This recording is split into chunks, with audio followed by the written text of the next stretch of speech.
ഇനി ഏതായാലും അന്തംഗമികൾക്കും കൊങ്ങികൾക്കൊക്കെ പുതിയ ഒരു പ്രക്ഷോഭത്തിന്റെ പ്രതിഷേധത്തിന്റെ ദിനങ്ങളും കൂടിയായി.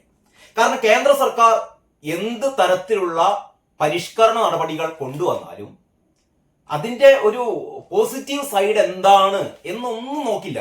നരേന്ദ്രമോദി ഒരു നിയമം കൊണ്ടുവന്നാൽ അല്ലെങ്കിൽ നരേന്ദ്രമോദി ഒരു പരിഷ്കാരം കൊണ്ടുവന്നാൽ ഉടനെ കണ്ണുമടച്ചുകൊണ്ട് അതിനെതിരെ സമരം ചെയ്യുക. ഇപ്പൊ നേരത്തെ ബീഹാറിൽ SIR കൊണ്ടുവന്നപ്പോ ഇവർ പറയുന്നതിന് കുറെ നമുക്ക് പെട്ടെന്ന് ചില ന്യായങ്ങളൊക്കെ ഉണ്ടെന്ന് തോന്നിയിരുന്നു. കാരണം അതാണ് സുപ്രീം കോടതിയിലൊക്കെ പോയി കേസൊക്കെ നടത്തി, ആ കേസ് ഇപ്പോഴും തുടരുകയാണ്. അപ്പൊ അതിന് സുപ്രീം കോടതി പറഞ്ഞ പ്രധാനപ്പെട്ട കാര്യം എന്ന് പറഞ്ഞാൽ ആധാർ പൗരത്വത്തിനുള്ള രേഖയൊന്നും അല്ല. പക്ഷേ ഈ പറയുന്ന ഇലക്ഷൻ കമ്മീഷന് മുന്നിൽ വോട്ടർ പട്ടികയിൽ പേര് ചേർക്കാൻ ആധാർ ഒരു രേഖയായി കണക്കാക്കാമെന്ന് സുപ്രീം കോടതി പറഞ്ഞു. അതായിരുന്നു അവരുടെ ഒരു പ്രധാനപ്പെട്ട പ്രശ്നം. അത് നിലനിൽക്കുകയാണ്. എന്ന് പറഞ്ഞാൽ 12 രേഖകളാണ്. അതായത് വോട്ടർ പട്ടികയിൽ പേര് ചേർക്കണമെങ്കിൽ 12 രേഖകളുണ്ട്, ആധാർ ഉൾപ്പെടെ. അത് വെച്ചിട്ട് വോട്ടർ പട്ടികയിൽ പേര് ചേർക്കാം. ഇതിൽ വലിയ ഒരു പ്രതിഷേധത്തിന്റെ ഒരു കാര്യം എന്താണെന്ന് എനിക്ക് മനസ്സിലാകുന്നില്ല.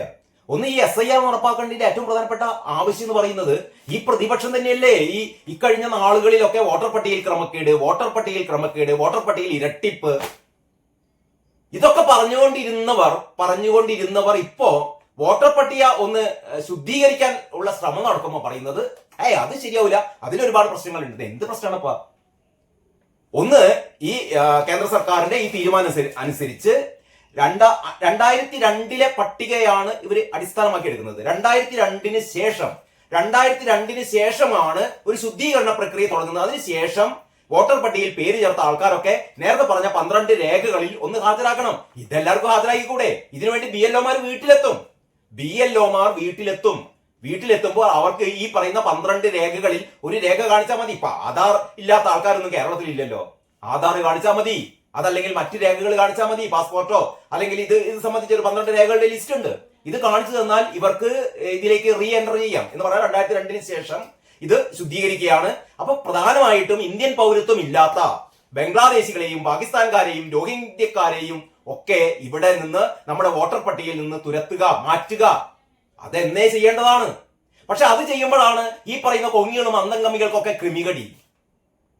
ഒന്ന് ആലോചിച്ച് നോക്കണം. ഇനി വരും ദിവസങ്ങളിൽ നമുക്ക് കാണാം ഇവിടെ പ്രതിഷേധങ്ങൾ, പ്രക്ഷോഭങ്ങൾ. ഇപ്പം പറയുന്നത് 2002 മുതൽക്ക് എന്താ മാനദണ്ഡം, 2002 മുതൽക്ക് എന്തിനാണ്, അതിനുശേഷം പേര് ചേർത്തിയ ആൾക്കാരൊക്കെ രണ്ടാമത് എന്തിന് തിരിച്ചറിയൽ കാർഡ് എന്നൊക്കെയാണ്. എന്നാലല്ലേ ശുദ്ധീകരണം ആവുള്ളൂ. നിങ്ങൾ തന്നെയല്ലേ വോട്ട് ചോരി അവസാനം ചോർന്നത് കോൺഗ്രസിന്റെ വോട്ടുകൾ തന്നെ ചോർന്നു, നമ്മൾ കണ്ടു. അല്ലെങ്കിൽ ഈ ഇന്ത്യ മുന്നണിയുടെ വോട്ടുകൾ തന്നെ ചോർന്നു ഉപരാഷ്ട്രപതി തെരഞ്ഞെടുപ്പിൽ. അപ്പൊ ഈ വാർത്ത മാതൃഭൂമി മെയിൻ സ്റ്റോറിയാണ്. SIR എത്തി കേരളത്തിലും, വോട്ടർ പട്ടിക തീവ്ര പരിഷ്കരണം ഉടൻ. അതിൽ വാർത്ത ഇങ്ങനെയാണ്: ബീഹാറിൽ തുടക്കമിട്ട വോട്ടർ പട്ടിക തീവ്ര പരിഷ്കരണം, അതായത് SIR കേരളത്തിലും നടപ്പാക്കും. നിയമസഭാ തിരഞ്ഞെടുപ്പിന് മുമ്പ് ഇത് പൂർത്തിയാക്കും. കേന്ദ്ര തിരഞ്ഞെടുപ്പ് കമ്മീഷൻ സമയക്രമം പ്രഖ്യാപിക്കുന്ന മുറയ്ക്ക് പട്ടിക പുതുക്കൽ തുടങ്ങുമെന്ന് മുഖ്യ തെരഞ്ഞെടുപ്പ് officer doctor Rattan U Khelkar പത്രസമ്മേളനത്തിൽ പറഞ്ഞു. 2002 ശേഷം പേര് ചേർത്ത 2025 പട്ടികയിലുള്ളവർ കമ്മീഷൻ ആവശ്യപ്പെടുന്ന രേഖകളിൽ ഏതെങ്കിലും ഒന്ന് നൽകണം. ആധാർ കാർഡും രേഖയായി പരിഗണിക്കും. അത്രയേ ഉള്ളൂ.